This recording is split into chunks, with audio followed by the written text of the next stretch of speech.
Nilfgaard Constructs is such a cool concept to me, and although it's not the strongest deck in the game, it's certainly a lot of fun to play and a unique spin on Nilfgaard, and I think that this should catch more wind and more people should experiment with it, and maybe a little bit of support could come from it in the way of things like Fringilla.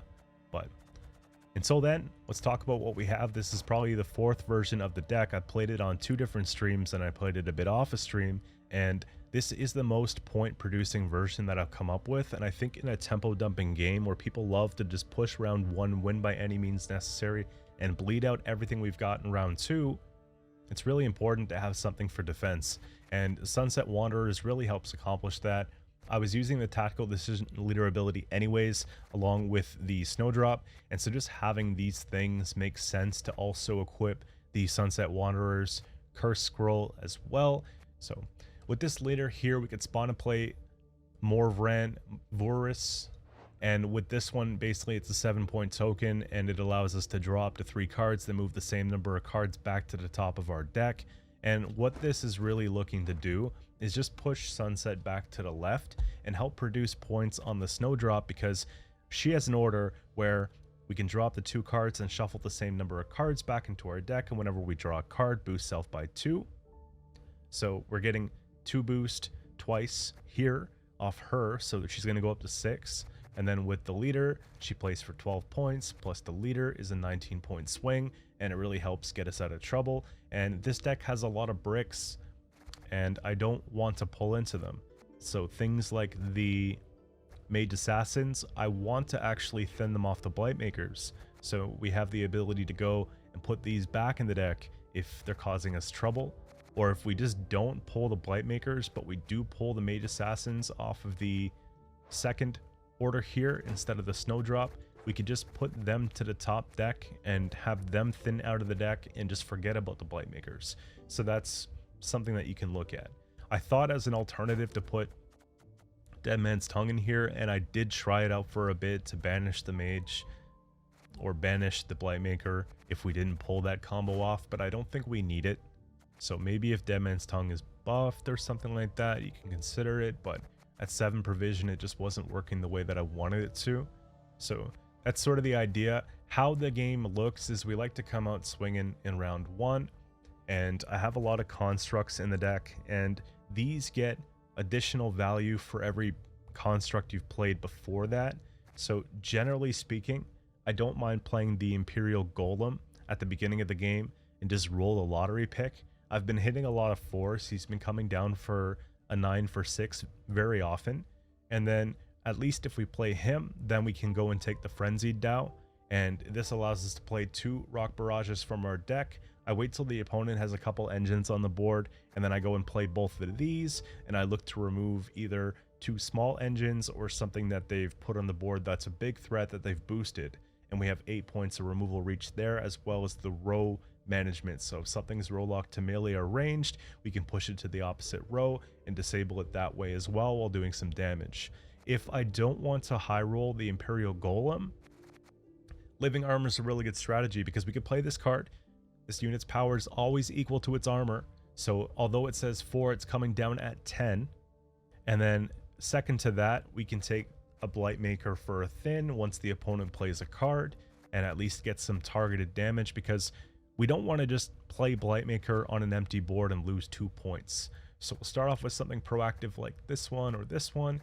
We'll get down the Blightmaker second, and then when we need points to stay in the round and to fight against the opponent's tempo, if the Frenzied Dow is not an option, we have a really good play with the Alchemist. It's a very one-off solution, but it works extraordinarily in this deck. So Alchemist has a deploy on range, swap the power of 2 allied units. Because this unit's power is always equal to its armor, we can click this first after playing Alchemist, and then click either a Mage Assassin or a Van Morleham Hunter, something at a low base power, and it'll become 10. So the best case scenario is you're getting a 5 plus 9 boost onto this for 4 provision, and we can do that up to twice. I have Curse Scroll, so we can pull or missing. I have the leader, the Snowdrop, so we can pull or missing, and again, Royal Decree, Arcane Tome, just so we could find things that we need in order to pull off the combo Before I had on Neuromancy, I find we do enough thinning that this was actually fine. And if we don't need Tome, we could just shuffle it right back. So I kind of like this card here. If you don't like Tome, by all means, you can go ahead and play Fisher King, because at least you can guarantee a better top deck. Or you can think about slotting in Maxii. I'm fine with either, but a lot of the list for me was non-negotiable, so there were only a couple cards that I had room to switch around that made a difference. When I had Neuromancy and I didn't have these, I couldn't fit Sunset, and I was using Vilgefort's Renegade instead, but I think the overall points that Sunset's putting out is better than that of Vilgefort's, so I decided to keep it this way. So we have that big play, which should probably win a round in most cases. I don't really see a reason why it wouldn't. We don't want to overcommit. We have to kind of gauge the round turn by turn. If we can get Living Armor, 1 Blightmaker, and maybe 2 Alchemists, or even one of them, and we just boost, let's say, the first Mage, and then the second one's just like another card, or maybe the construct that it forms off just the spawn, 3 to a 10. That should be enough for a round. Then Erendite's going to be getting value, so damage the enemy by 0, then boost the lowest power allied by the excess damage dealt. At the end of your turn, if you have more points than your opponent, increase the damage by 1 wherever this card is. So we're really just playing for the sword. I lead in, and if the opponent goes first, it's a little bit different. Obviously, it's harder to get Erendite value, but still, the strategy remains the same. You slam it down, you slam it down, you slam it down, like we spoke about, and you should get there still. Now, this deck likes to bleed because we want to get more arrow value. So if we do win round 1, we're comfortable. We can bleed in knowing that Sunset's going to help pull us out of some trouble. Because when you're bleeding, you're going in card down. Sunset helps us keep that card, right? It's going to be auto-summoning itself once it hits the rightmost side of our hand. And then it's going to be drawing a card, which could help us out. If we've taken our thinning here, we're more likely to get a useful card, which is all the better.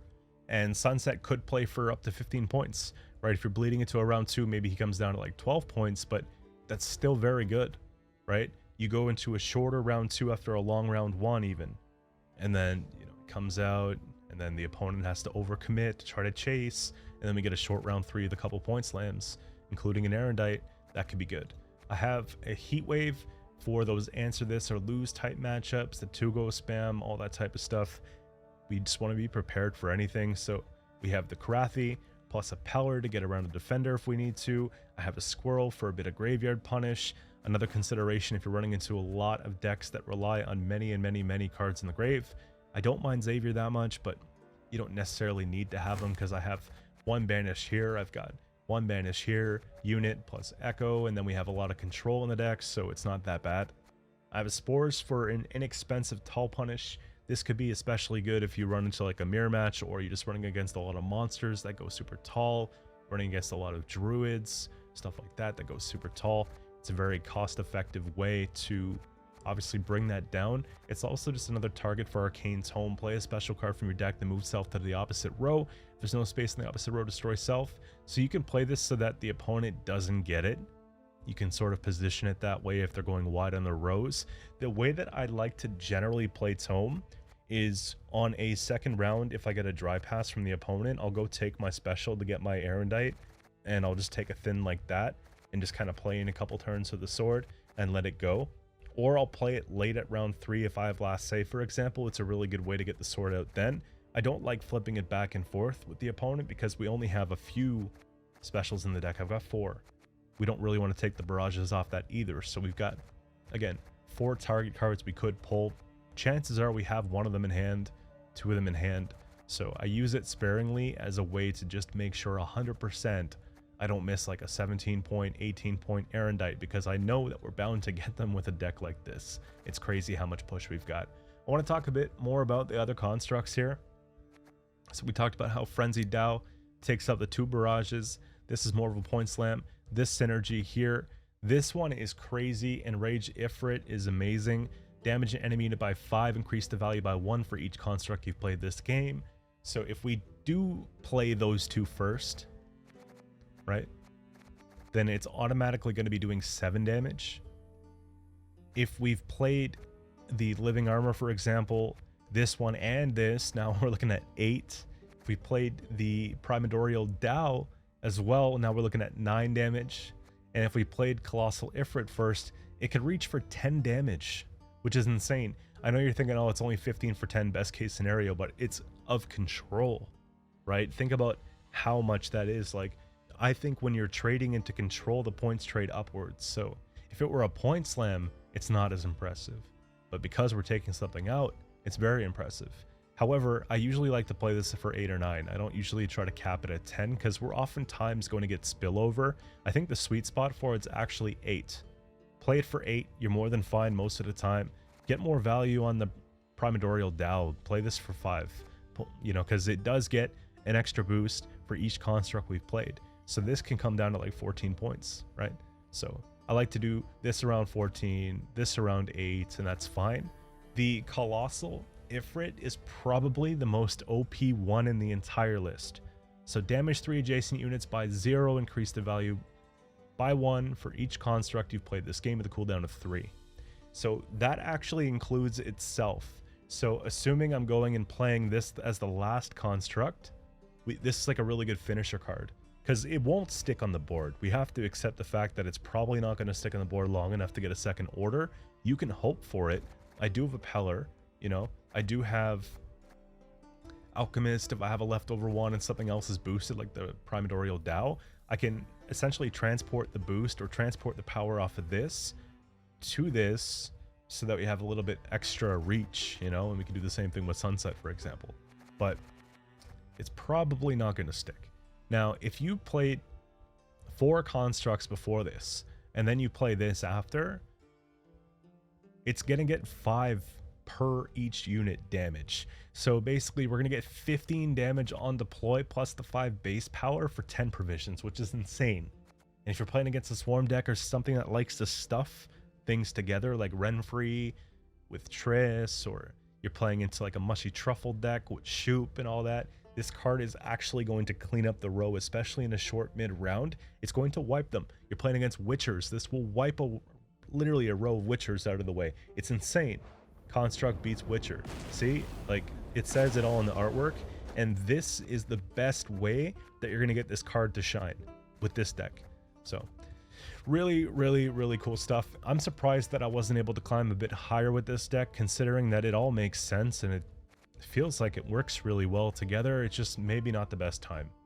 Ways that I think this could get buffed, maybe a provision buff here or there, but buffing these neutrals is kind of scary.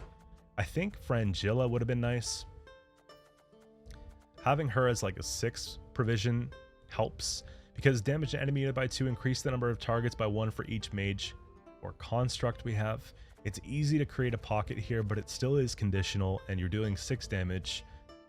Again, it's only playing 10 for 7 under the best case scenario, but it's 7 for 7 otherwise, and it could even play for less. So that's why she didn't make the final cut. So that's a consideration. We talked about how just something like either Furcart or Xavier or let's see. I guess, so what was it? This Fisher King, like, they're all good options that you could put in Maxii. So anyways, that's pretty much it. Let's get into the gameplay, and I'll see you guys very soon for the next video. First up here we have Shield Wall, Northern Realms.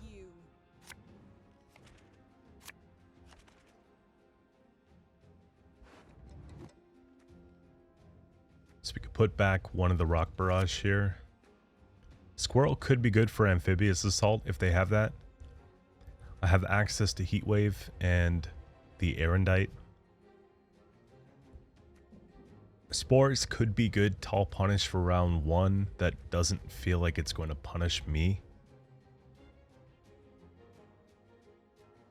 Maybe the Peller goes back for now.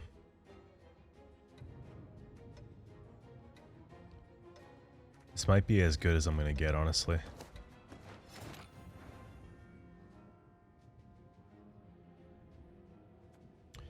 If I take Decree here, then I could Snowdrop, but it's kind of expensive and it's a little early, so I think we're going to have to obviously play to the right of the Sunset. So we'll do just a blind Golem here. I think it's fine. Not bad. Okay, Spellweavers. I should get a decent amount of value here.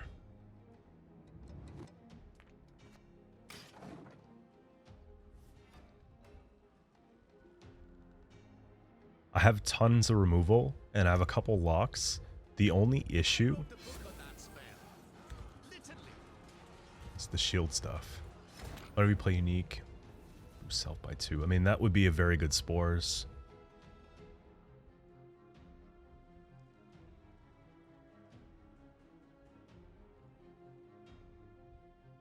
It probably has to be dropped soon, but I think I'm just going to take Scroll here. We'll take her. For right now, this is not making much sense to hold the Alchemist.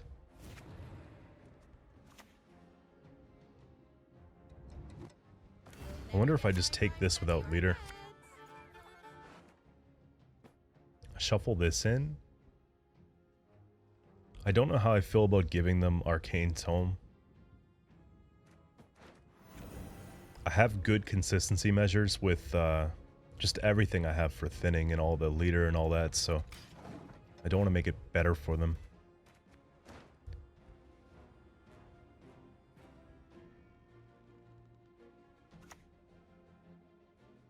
Naturally, of course. I have to show some restraint here. It makes most sense for me to just take the lock, though. And so they don't have the Secret Service. A lot of times anything mages will, but it's good that they don't. Do we ever just dunk on this?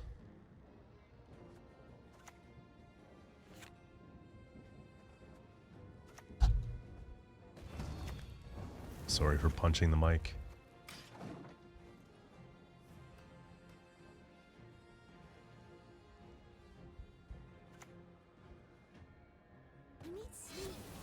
Yeah, you're not making it easy for me.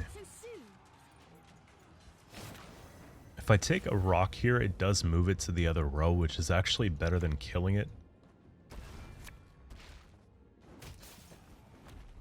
We don't push it back. 28, 12, 2 cards. They have no setup so far on these, which is good.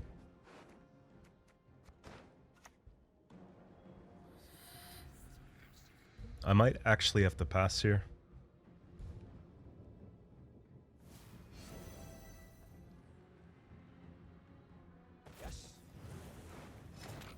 It's just the one student.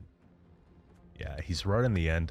I don't want to necessarily waste leader and or, you know what I mean? I think I'm just going to pass on that. They didn't do really anything for alumni. So that's not an issue for me. If you're going to play chapter here, it means you want to bleed us. And we have really good defense with the sunset. So I feel like that was the only play they could have taken, and now they're forced into an awkward bleed because of it. So the bright side here too is I don't even think they have the reach. They don't. They have to use the leader. Just waste it. And then they get dropped by 1.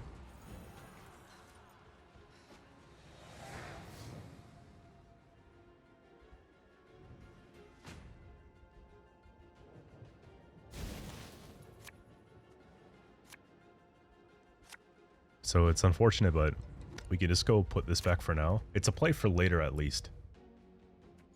I don't think I'm going to need the spores. Watch, we need it really bad now. This play in round 1 was kind of underwhelming. I was expecting it to get a lot more value. Ah, it's meditating. That's really not that big of a deal, though.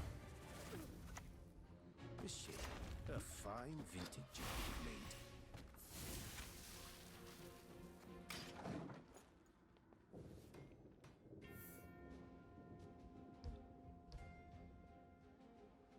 I have a Purify for one of them. Might be able to kill the other one.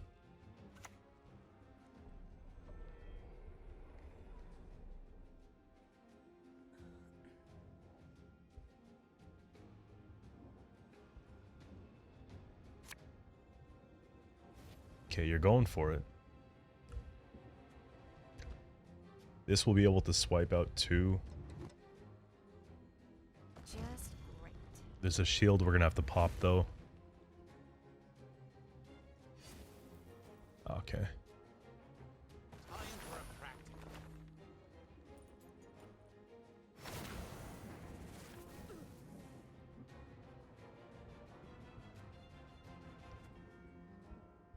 Should I just go for the hard snipe first? Probably. Feed them with hunger, crush them with thirst.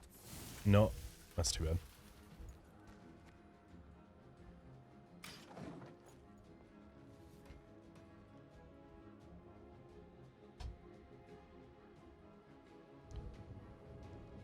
I think we let Sunset go, by the way. It's okay.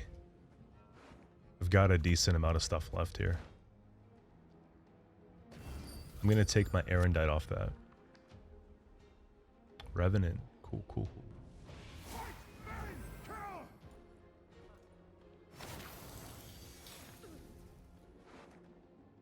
So we'll do one of these. I think I can actually just dome this here and get the heal, and I don't have to worry too much about that. And then we'll just take a Peller. Should be okay, because I'm getting 10 points here. Watch them have a boiling, but it's a spell deck, so I don't think so. We defend cards successfully. I have a lock here. I've played Erendite. Okay, so they got... Alzur would be the equivalent, right? Now's your time. And I do not take the book again. Against this deck, at least.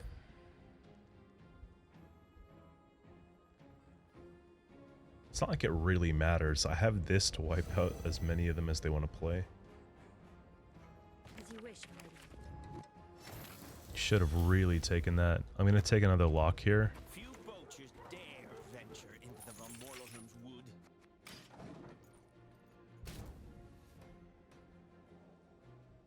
So far, the sword's at 10.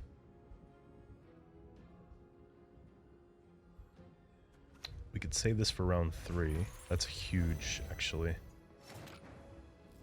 It's a good heat wave, though. 12 points.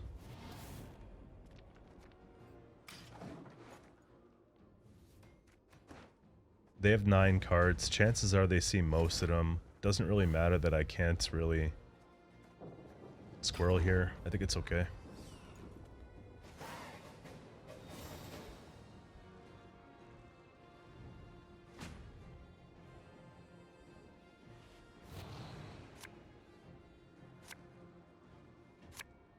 Yeah, this is just ridiculous, man.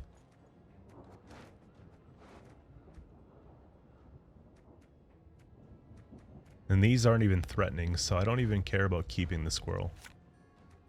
This is good.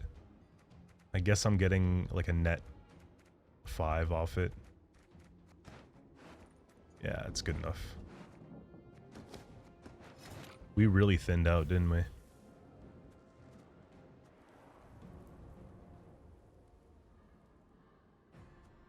Something like this should be a good opener.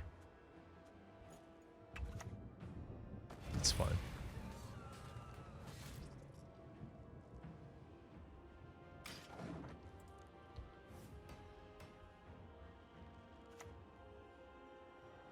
Remember what I taught you. I could just play this now so I get more value. Because the cooldown's 3, so we'll be able to proc it a second time.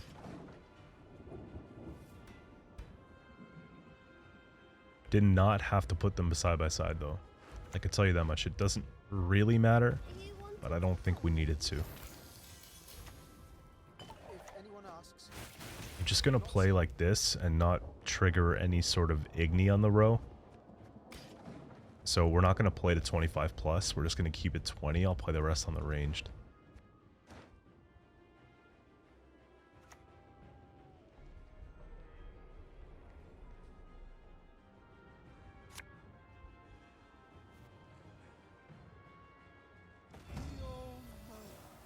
I want to kill Sarah. I just don't know if she's going to get a lot of value. If I should just wait 2 more for the sword. It's actually better that I wait because I boost this one to 10 and then I have another one at 5 and then it'll get boosted.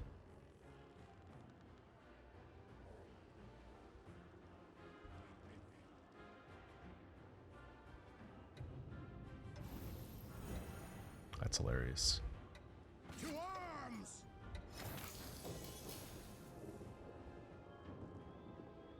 Yeah, it makes sense to sequence it like this just for what we can control. You know what I mean? I'm no mage. Watch, they have a Scorch.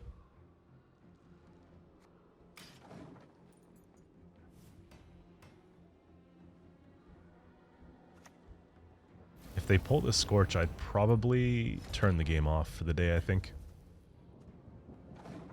Well, they don't. That was crazy. Next up here we have, looks like Pirates Onslaught. Squirrel should get some value against the naval supremacy or something that we can anticipate them bringing back. A lot of them are doing Freya's Blessing and then bringing back 2 Freya's Blessing with Otkel. A lot of them are playing Compass, so Squirrel should actually do very well. I don't know how I feel about Erendite at this point. And I think I'm going to put back Tome because they have a lot of really dangerous raid cards and stuff like that, so we're going to put that back too. This will actually give them armor, will it not? Whenever an enemy unit becomes damaged, so I don't really want to play Golem just yet.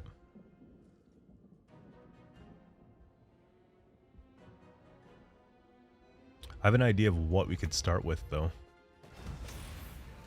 And if this sticks, then I can cycle into this strat with maybe a lock as the second thing to boost, right?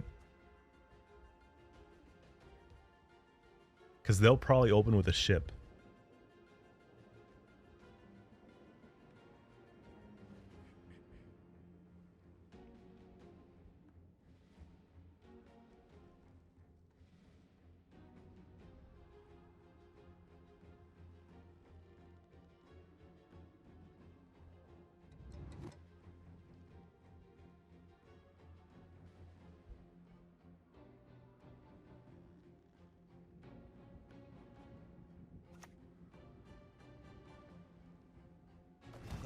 Is that our best heat wave?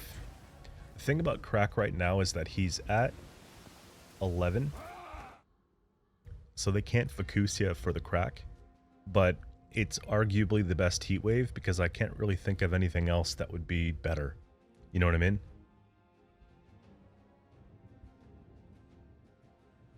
However, I could just take the lock, but the lock's good for a boat. Imagine. That was a mistake.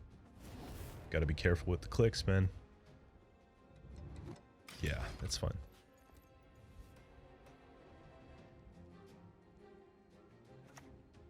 Crack is like the scariest thing if left unchecked. So you have to respect it. This gets out of hand as well. Funeral boat.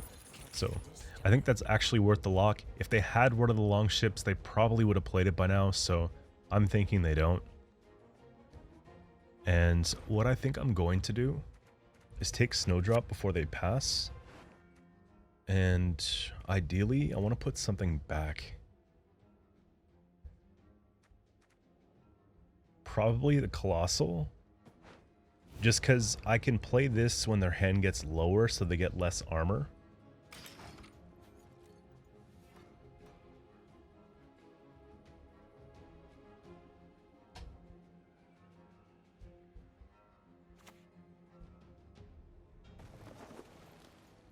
They're taking points away from me. And I don't like it. You know what I might do though? I might just get one of these out there for the value. There's been a mistake. I'm no mage. Just because it gives me a significant lead.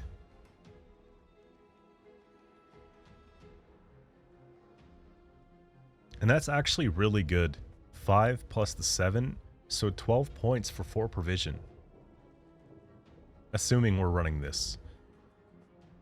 And it's one of the only decks that I can actually see getting value from this card. I usually leave this out when I'm playing constructs.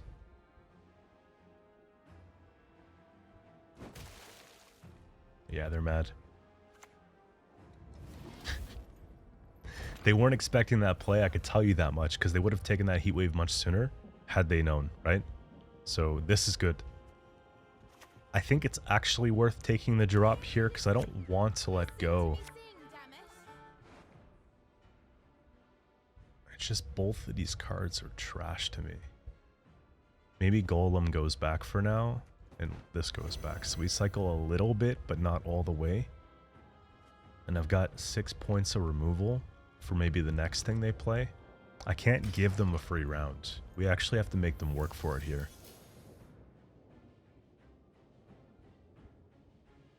Now they're disciplined with their leader because by now most Pirates players that I'm up against are using at least one leader charge, which makes me feel like they might not even have a deranged Corsair.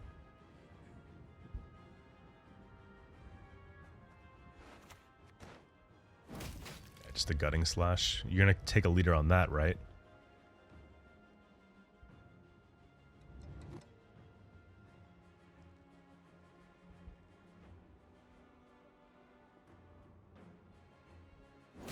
There it is. It's kind of what you want to see. There's nothing worth banishing yet. These are trading down. I'm up by 6, but I actually think it's probably a decent pass.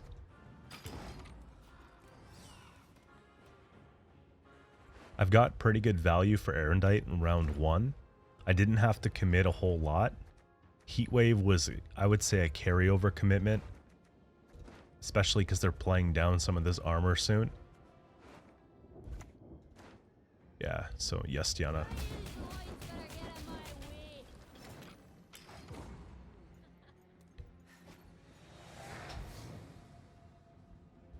What I like about Sunset in this version is that I'm finding the opponents don't want Sunset into round 3. And so they're trying to remove it early. And they have to bleed it out. It gets pretty awkward. So I'm going to put this back, of course. I guess I'm just playing the one barrage if they push me. They're going for it. Nice. Yeah, you're never getting card back. I can tell you this much. I'm going to fight for it.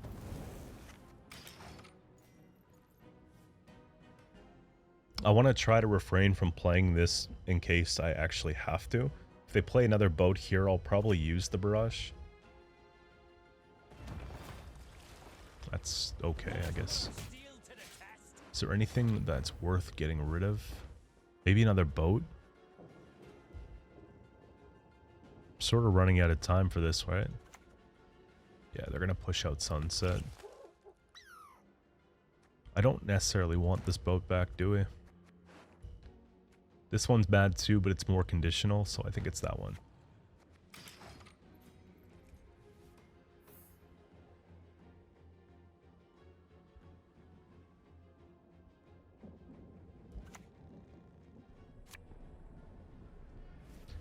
Wow, they're patient. Super patient. Not gonna play into that. That's alright. This is pretty straightforward, right?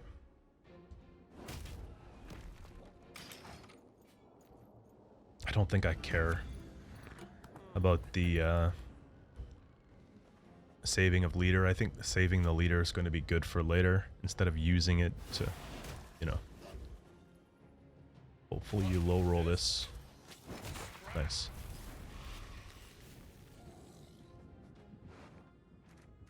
Arrows at 9. I can 50-50 boost this, which would be nice.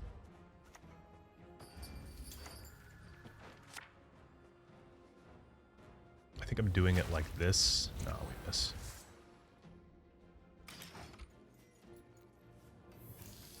We don't take book back. I think we just leave it. Okay. They want that infusion bad.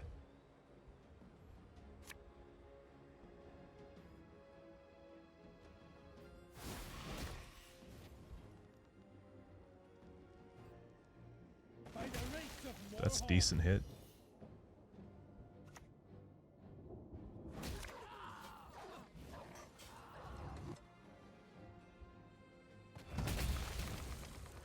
The thing for them is that they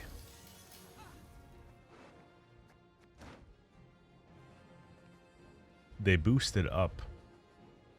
Or they damaged it and then damaged it. So it's not like amazing, you know?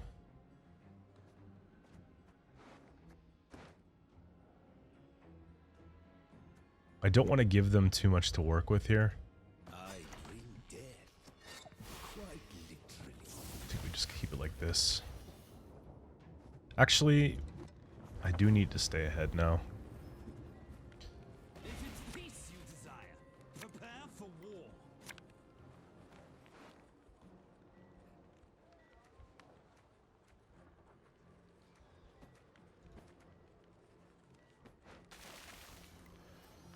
That's still the best I've got, right?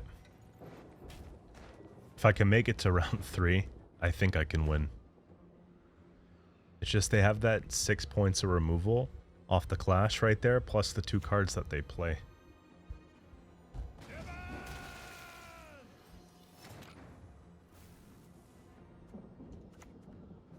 No good wine will come from here, not even compost. This is going to be like a Terror of the Sea or Bjorn plus the clash. So they're going to get rid of 6 plus 3.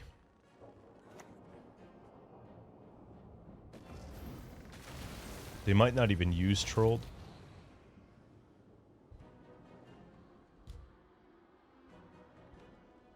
Be kind of a waste. But it would draw 2 cards. I think I can maybe get it with Golem if they don't use it.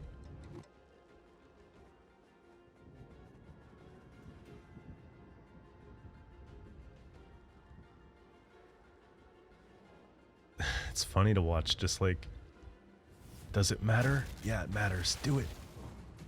So if I can get a +10, I'm chilling. +9.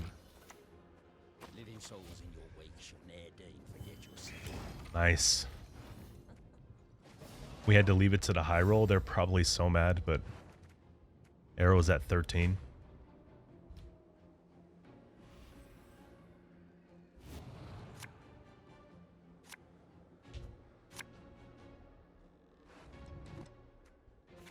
The big thing for me now is trying to stick a unit.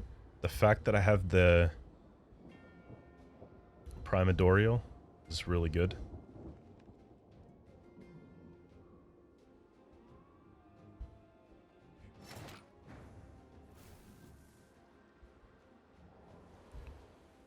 Let's play like this, so then they have to... Supremacy, though. Yeah, I think it's better to do it this way. What is it?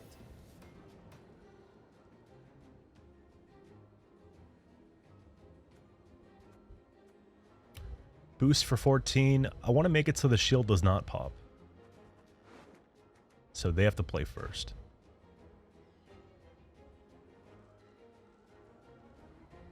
And we know they're not playing Compass because there weren't really any thinning attempts here.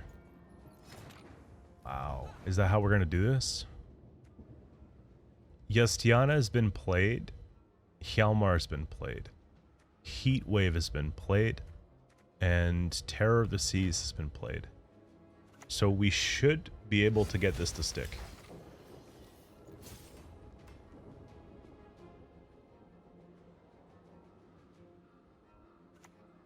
I don't think you're playing... Wow, this is insane. Alright, I guess you avoid it. If you have a not Vilg. Morkvarg, you win, but... What else? Bjorn does it too, right?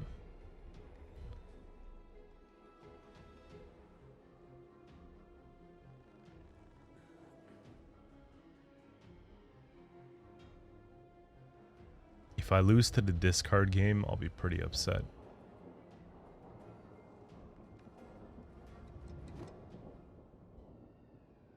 Realistically though, if it's that hard to choose one, do you have an answer?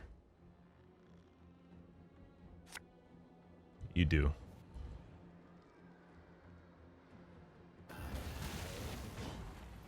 What am I saying? Clash. Duh. There we go.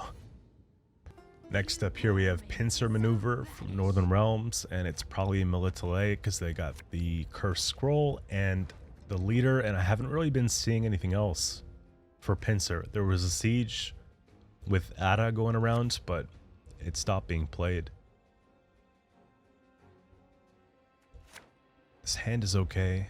Obviously we could put this back, but... So in this matchup specifically, it makes sense to me to put Golem down soon before she gets boosted.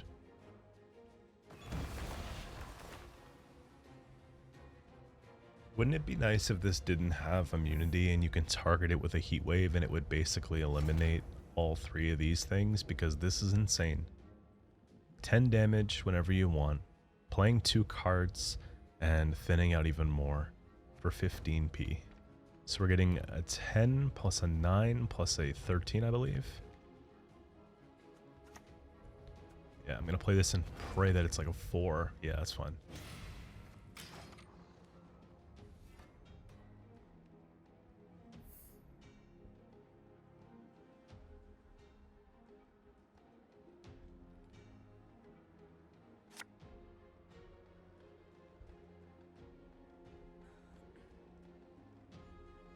I think this is one of those win round by any means necessary, win round 2, don't let a round 3 happen type situation. Easier said than done.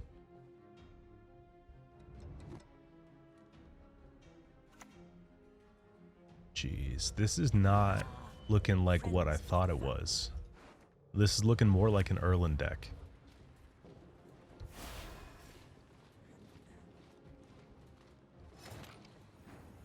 At least have a good target here for the Blightmakers, right? We can just thin out. Just kind of hoping to hit the 2 just in case they do go wide and get some payoff, but it's fine.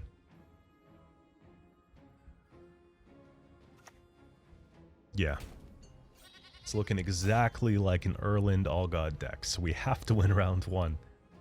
And they're just going to rely on a big Onslaught to try to get them back in this one, so we got to be careful.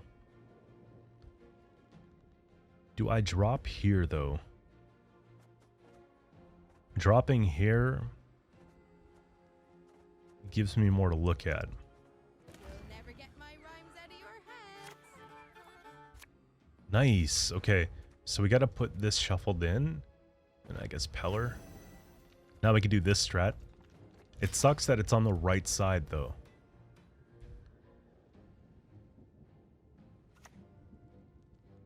It's a good lock. It's funny how I put the Peller back and then they come out with the lock all of a sudden. What can you do? Don't say, well, just don't put the Peller back. Obviously, it's hindsight, but I don't want to play these for nothing. I don't want to play these for nothing. It's not bad. It's really not that bad. By playing this, I might actually get out the duel that I'm looking for.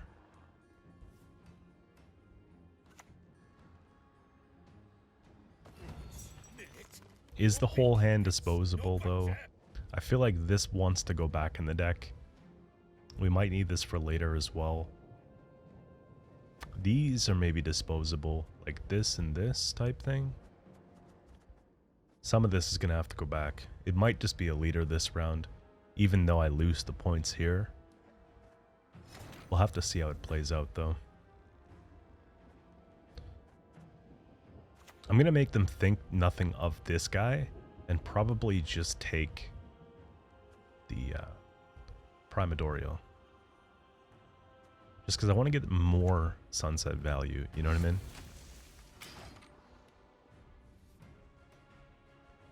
Now keep in mind, we are up, but we're not crazy up.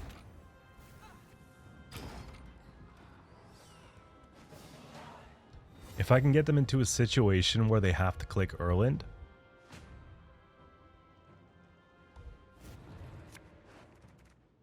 just think about all the stuff they have for thinning and staying in the round. It's pretty crazy. These need to go, well, I guess this stays for now. Maybe I can just take a leader from it. I also don't have anything I can push in with. This is weird.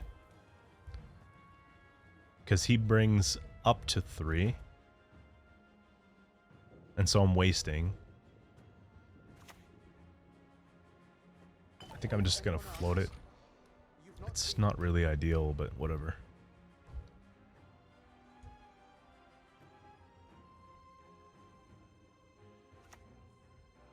That's a kill for sure. I'm sitting at 8. I'm an officer and a gentleman. I'm sitting at 7 here.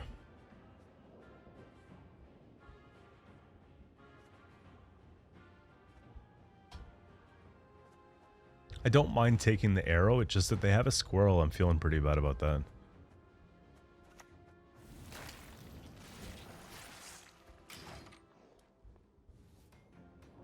We'll lead her next turn. Jeez. They have a second one. Is that 8? It needs to be 9.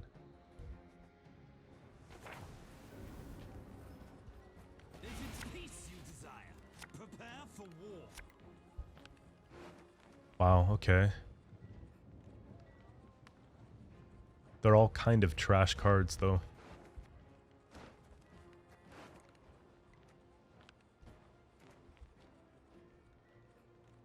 Maybe it's something like this.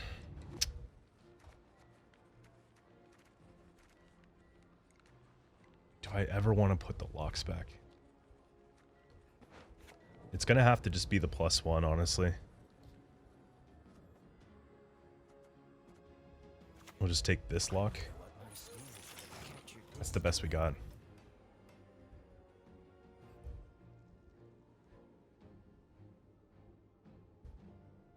The problem is on Sayus we'll duel this for free.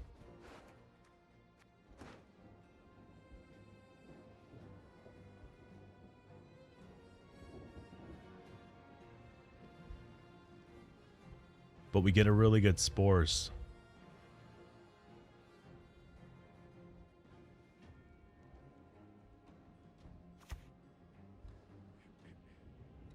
Court etiquette exists for a reason. Keep to it.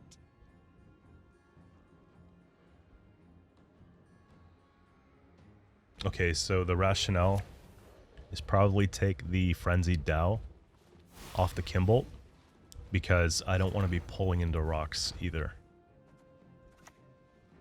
So we'll do it this way. That comes down and then we pull something bad. And then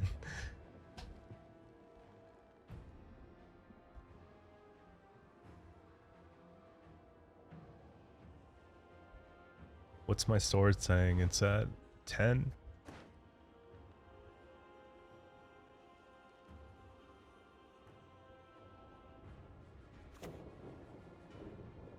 So what's our plan?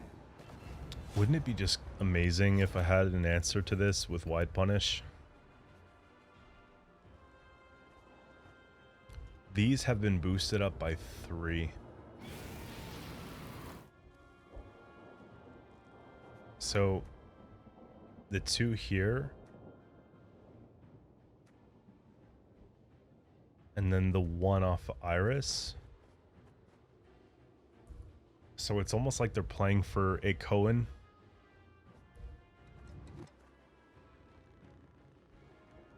I think I'm still going in here though. There's been a mistake. I'm no mage.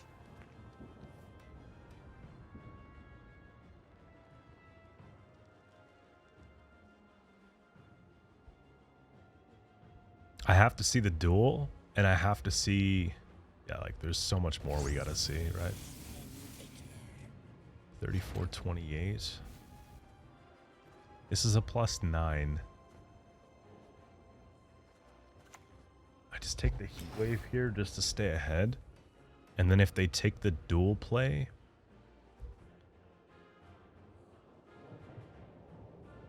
where's the big boost, man? Watch, they don't even have Onseus. We're playing this the wrong way the whole time, but generally speaking, it's something to that effect, right?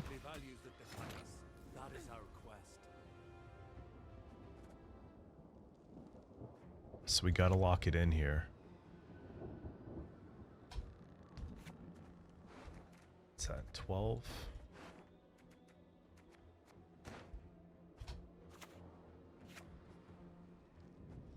It's at 11. I still gotta go, right?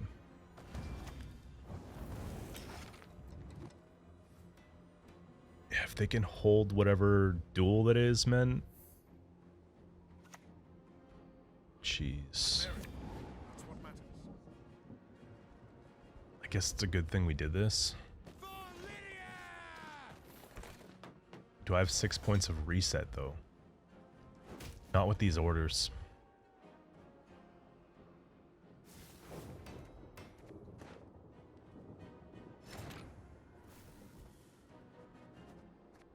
Yeah, we have to pass.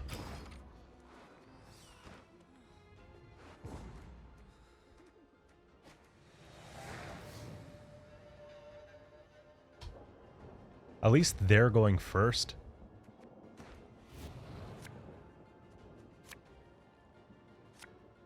So what? We hold the spores.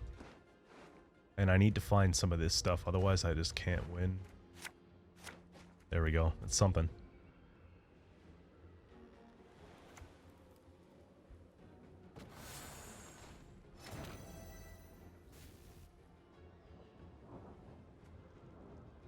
Is that my lock? What else we got? Possibly another one of these. Possibly another one of these. Again, possibly a boat. To me, it still makes sense to be the lock, because I have to play a unit, and I don't want to play the Ifrit just yet. We need to get as much value out of him as possible before we go take.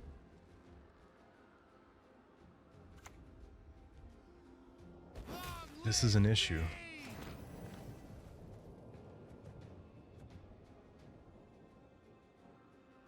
Why are they stacking for free? I guess I'm still taking this. That's insane work.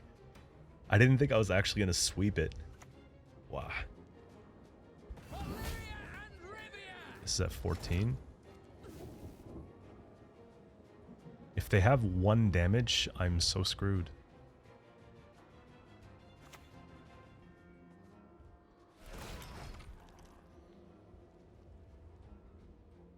Please don't. Good. 16 and 14. Man, that's insane work. We actually almost won that. Okay, next up here we have Skellige, Battle Trance. We go first and the hand's not bad, which is good. This can go back though, I think, right? I could purify an infusion, which is not terrible, but it'll take some time to do that. And I need stuff I can play early, so I think Peller can go. And this has to go because it's a brick. And seeing Arcane Tome is probably going to go as well, because I can't afford to let them play a bunch of specials, right? That's half the deck.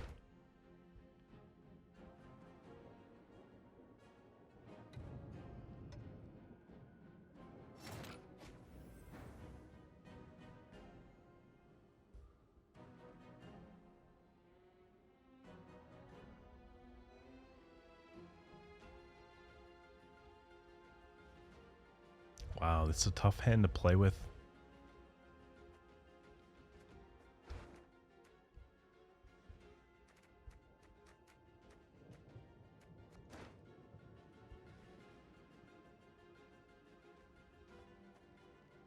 What it's going to have to be is this one.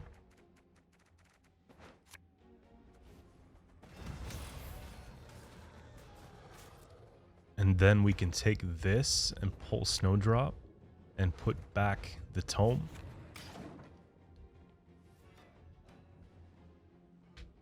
Because I'll probably have to take a lock here, and then I can at least do the power shift, right?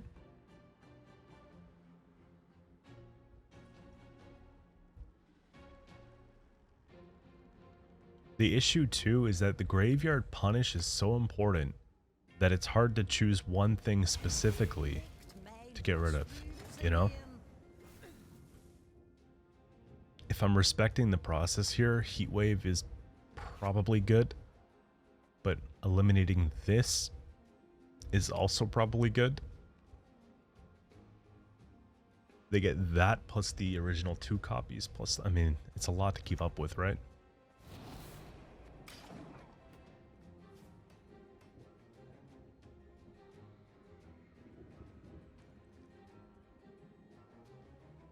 If I just lock them in one round and remove them in another, then the third round I might have to put up with them.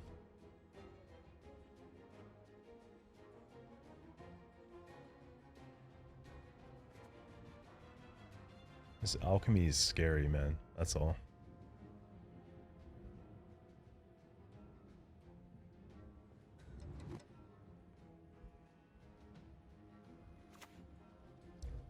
Draco. Draco is probably worse. Few poachers dare venture into the Von Morlohum's wood.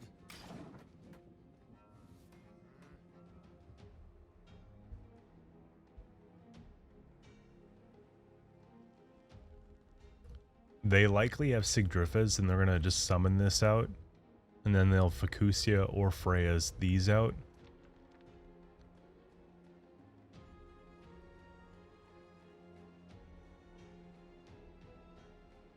So this could be a good target for Squirrel.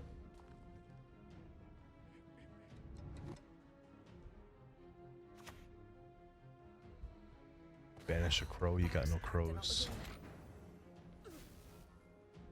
It's starting to add up like I want to play the Frenzied.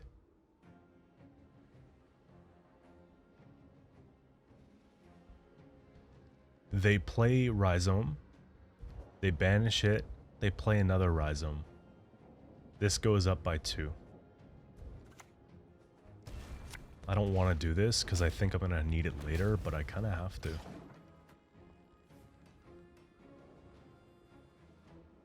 And honestly speaking, I might just get rid of this Preacher right here. Okay, we don't have to worry about it. So Gedneth is out of the way. It's unfortunate that Ale doesn't get Heatwave though. Because long round 2 Ale is going to be a really big problem for me. I do have the spores, which we keep. I'm going to put these back, right?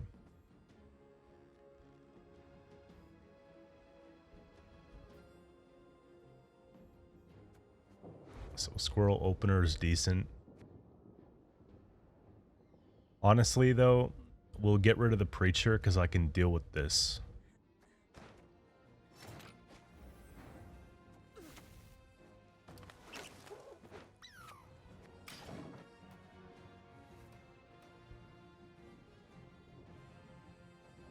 I don't know if I want to take a long round against these guys. I've got a lot of control though.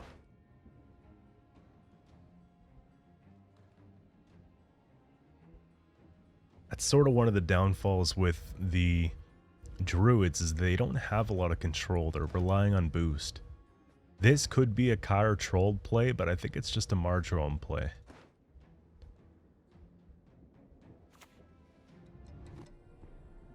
Again, Oniro I think is fine. I'm really just afraid of those Preachers, really.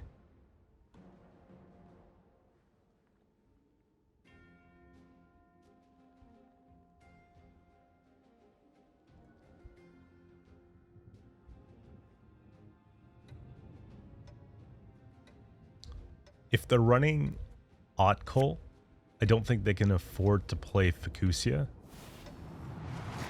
What they're probably doing here is setting up for Axel.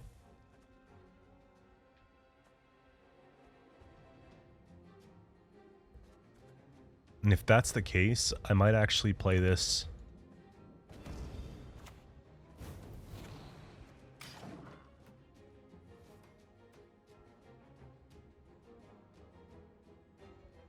Because if they want to remove that, they take Giga soon, I'm sure.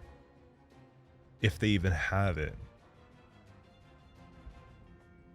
But it's definitely an information play. You've got 10 provisions on Draco, 12 on Oniro, and Gednith. There's the Trolled, okay? See, I had a feeling it was one of these things.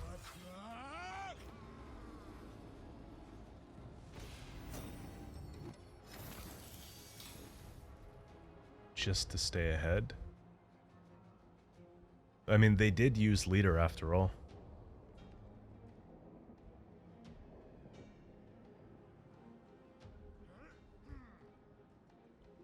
The only real issue is that I'll never get this to stick.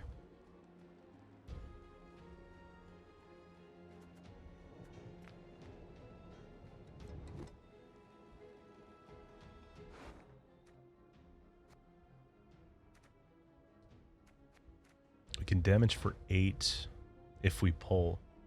We can't get without Snowdrop. It's just a pass here, honestly.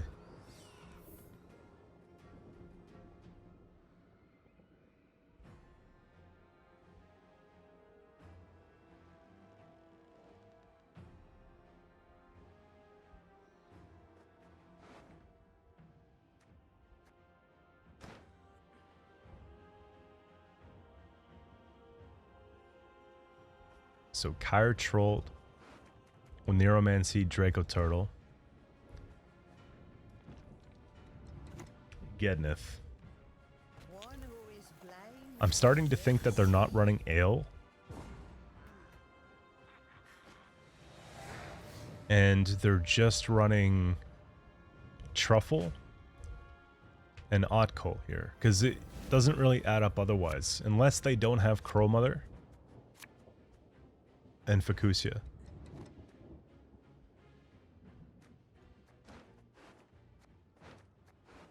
These are not really good. This is perfect. That's not terrible, man.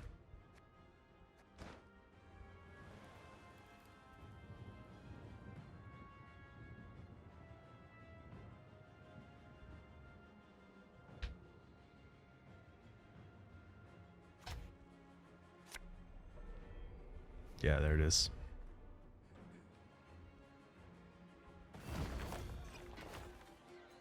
Reach, reach beyond what the eyes see and the ears hear.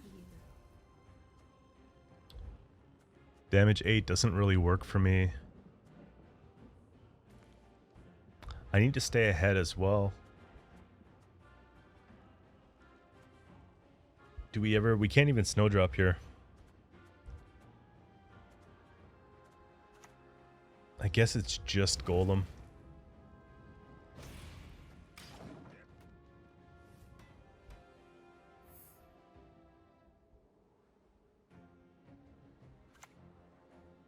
I need space to lock, right? So now we have a +1. They're gonna use it too. They're really playing for the Erendite here. I guess I'm going to kill it. 5 and then removes 8. 8, yeah, it's gonna keep me in this.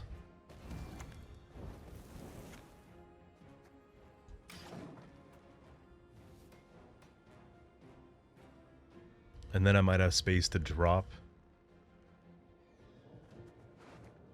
If they had Ale, they would have played Ale earlier. So I don't think you're running it. Because they had the Truffle down, then they could have boosted like that.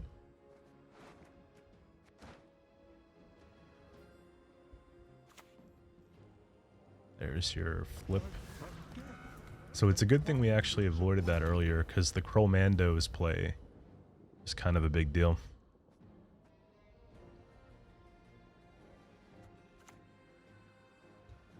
I like you whether you like us or not. So we'll take this now. Not all battles need end in bloodshed. These two have to go. I think Peller's gonna go. Get 2 more turns of sunset, so coming down at like 15. Yeah, this is like underwhelming compared to what we thought. It's definitely an Otko deck. I just haven't seen the Freyas yet. The problem is too is they got 1, 2, 3, and 4 even. It's not looking amazing that way. Could save this for later. I think we just take this now. Good wine will come from here, not even compost. You want to get the thins out so we don't draw into this later. And really, everything else kind of sucks. Arcane Tome would be the worst pick. I'm willing to just take one of these, honestly.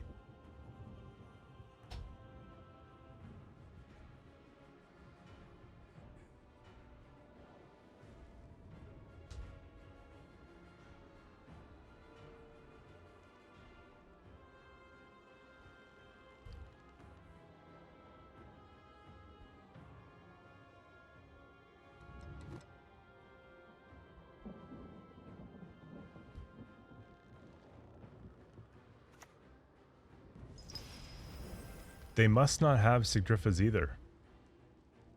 Because if you're boosting him... Yeah, let's do it. A shame. A fine vintage. So far, this is going very well. Pull a not tome.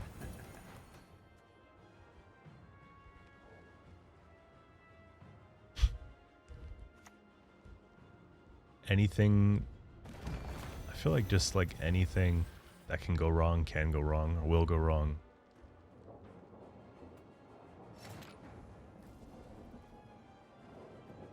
I could lock it. It's already boosted by 7.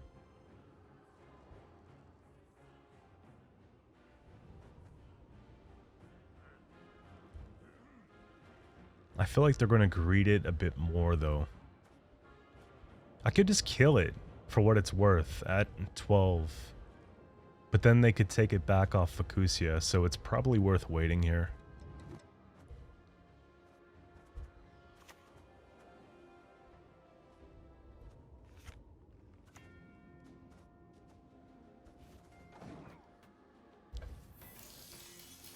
Really don't like the discard game.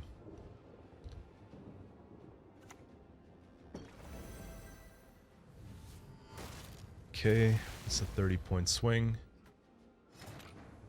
They lose the value too. It's infused 1. I want to make them think it's good though, you know? They might fit Heatwave in here somehow and just play more of a control variant, so... I gotta be careful about when I play him. Then again, there's a 15 on the board, so... What's a 14 to a 15, right?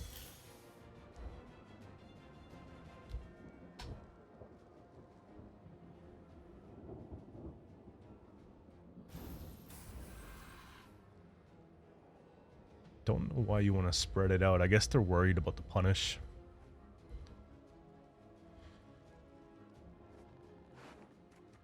Otko for bonded 1. They're not going to get the full bonded effect. And they only have 2, and they haven't played them yet. So it's going to be 1, then 2, then him.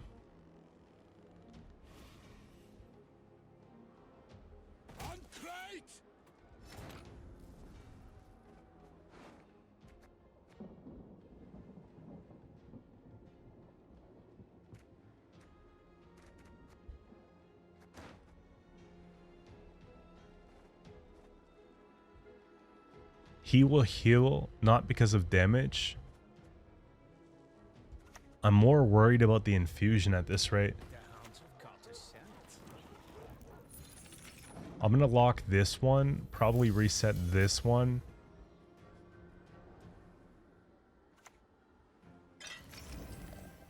changed my mind. So, yeah, we just kill it. We reset whatever.